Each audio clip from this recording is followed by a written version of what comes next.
and welcome to the Paper Sweeties YouTube channel. My name is Lynn, and today I want to show the projects that I made using this month's newest release. It's the second quarter craft along kit. And at the time of this recording, I believe there are less than a handful of kits still available. I'm not 100% sure when I'll be posting this video live, but what I'll do is I'll leave a link to the kit in the description box below in case you're interested to check it out. Hopefully, maybe it'll still be in stock. So I wanted to show the technically I guess 4 projects that I made using some of the contents in this kit. I didn't even get to use everything, so there's still a lot of craftability left in this kit.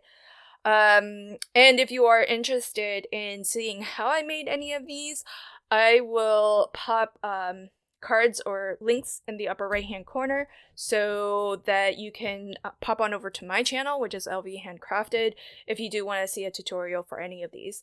So off the top here is a card that features the latest gnome add-on, which is Spring. It's fantastic. We get a new hat for our gnome. We get these cute little bunny ears that you can have coming out of the gnome's hat. A new assortment of things that your gnome can be holding that are all sort of Easter, spring, I think even Mother's Day themed. Some new sentiments and just fantastic because I love the Build-A-Gnome set so much, and it's awesome to be getting new releases that kind of extend and add to the versatility of the original set. So first quarter we got the winter add-on. This quarter we're getting the spring add-on, and I think we can all maybe guess what will be coming next quarter. At least one can only hope, right? So that's my first card. My next card is this really adorable Easter card. The Easter sentiment is part of the stamp set that comes in the Craft Along kit. And in the kit, we also got a set of templates from Kiwi Lane, and one of the things that jumped out to me straight away was that we get the template for the full egg that is also cracked in half with that, zigzag. And when I did my unboxing, this was the first idea that came to mind, which is to create this fun little interactive card, because I don't know about you, but usually when I see the egg for sort of Easter themed cards, and it's like kind of that half egg where the chick has broken out of it, it's usually just the bottom half.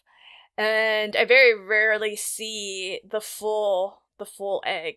And in this template, we do get the full egg as 2 separate pieces. So you can use the top, you can use the bottom, or find a way to use both together. And so that's exactly what I've done here. Just made a really easy swinging card where you can open the egg to reveal the little chicks inside. And these are just stickers that came in the 12x12 paper pad that came in the kit as well. So all of the papers also came in the kit too for both of these cards. Gorgeous, gorgeous papers, and not all of them are specifically Easter either. A lot of them are just spring or all year round, but there are some very, very adorable Easter themed papers.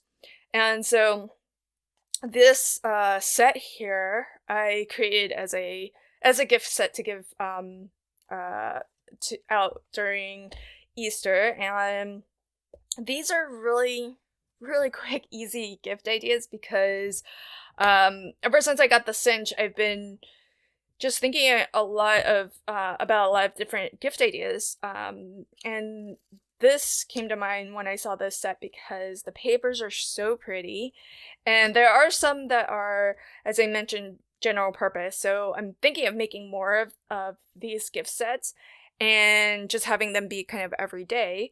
But I thought an Easter themed one would be super cute. They both have the same backing here. And this is just a fun little notepad. They're just blank pages that's just printer paper, so nothing special. This one is a notebook, which is the pages here are really super efficient cut because it's just a US letter size sheet of paper that's been cut in half. So it's a nice size notebook. And again, just blank pages. I did make some dividers though. So the papers, because they're double-sided, it's really nice as a divider because you can, it's pretty on both sides, so you don't have to worry about, decorating two sides. So that's why this project comes together so quickly. And I've got little tabs here as well. So I use the cinch to do the binding, and I use the We Are Memory Keepers tab punch board to create the tabs on here.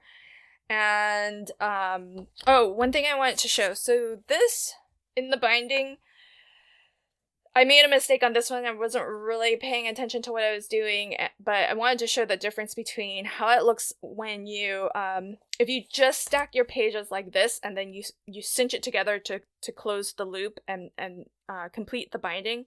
This is how it looks, where you can see the seam of the wire loop coming together.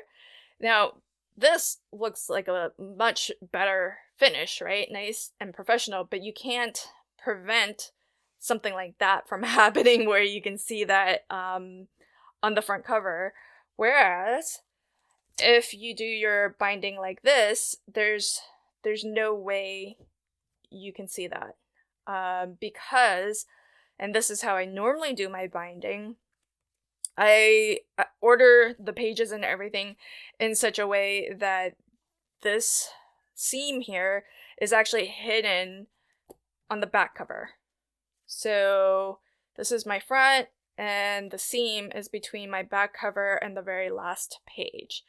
And basically I never have this as an example to show, but since I have this, it's hopefully helps to illustrate it. Normally what I do is I stack all of my pages the way you would have it in a book, or the way that you would want to see it from front cover to back cover.